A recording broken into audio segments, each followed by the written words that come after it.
have the privilege to invite Miss Berlin Soh. She's actually a conveyancing lawyer to share about her real estate journey. So, Miss Berlin, could you, just quickly introduce yourself? Thanks for inviting me here today, Derek. So I've been a real estate lawyer for the past 8 years now. Basically, what we do is to ensure that property transactions go through smoothly in Singapore, and also to ensure that our clients are, of course, satisfied with the properties that they have purchased or they have sold.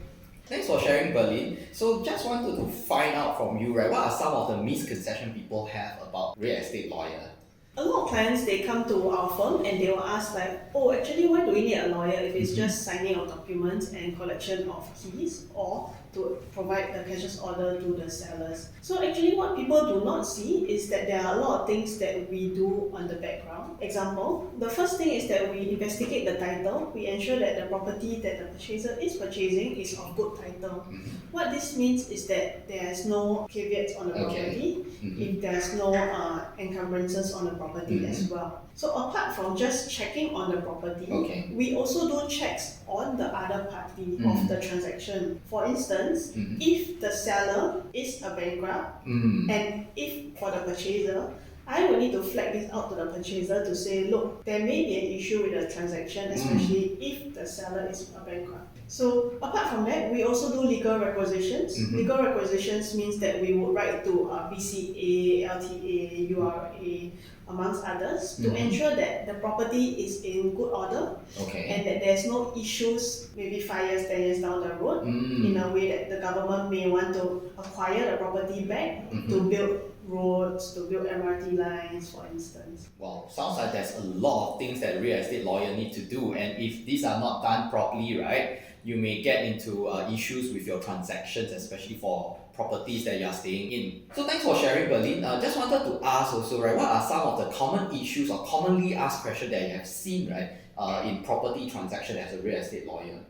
Okay, so one of the most commonly asked questions will be in relation to stamp duties. Okay. So for stamp duties, what happens is that 14 days after the purchaser has made the option, has exercised the option, what they need to do is they have to make payment for stamp duties. Okay. So stamp duties, although it is due in 14 days, we always inform client to pay before the 14-day mark, just in case the money does not reach IRAS. Okay. And IRAS may impose a penalty.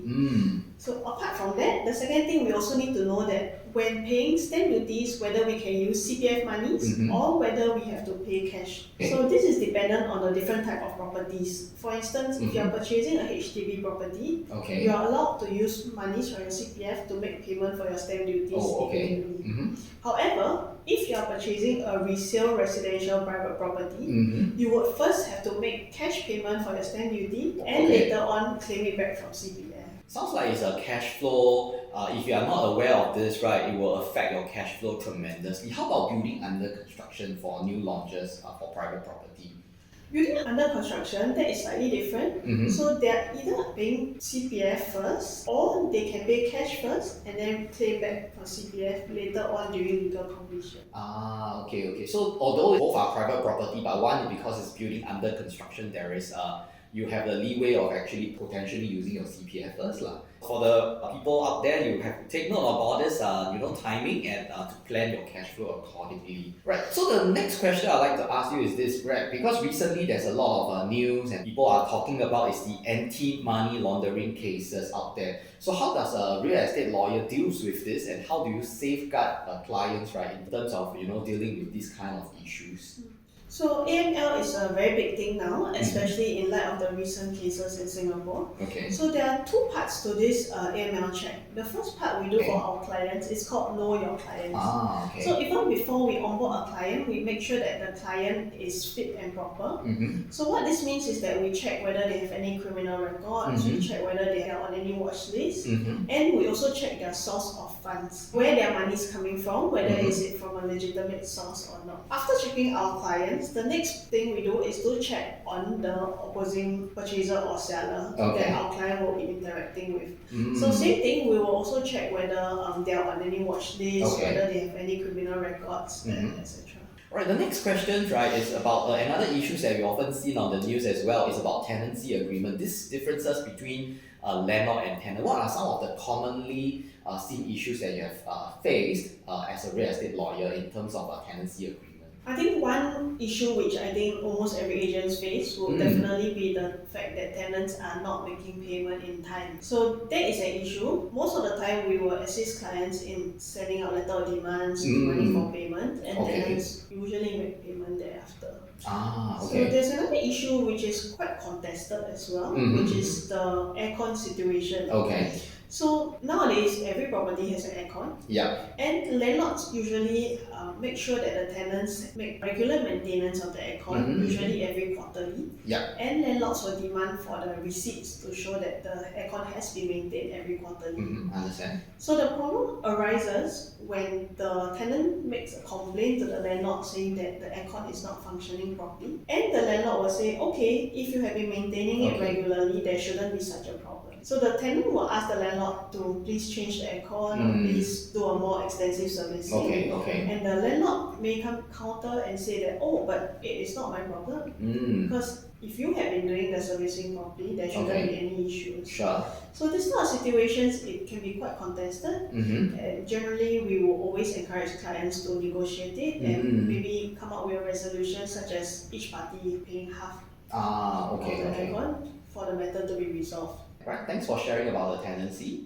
The next question I'd like to ask is this, what are some of the memorable cases that you have faced, right, as a real estate lawyer for the last 8 years? Recently, we had a case where a very young couple made their first purchase of their matrimonial home. So on the day of legal completion, they came to our office to retrieve the keys for their property, and they went over to their new home. So approximately 9 p.m., I received a phone call with the couple telling me that the whole house is flooded. And they got a shock because they expected it to be their dream home. So thankfully, we managed to speak with the seller solicitors, and the seller solicitors acknowledged that there was such a problem that was not disclosed to the purchaser. And they compensated the purchaser for the repair works required to be done. So just to share, right, if you buy resale property maybe for HDB and private, right, there's this term called Caveat Emptor that will apply, which means that you are received as it is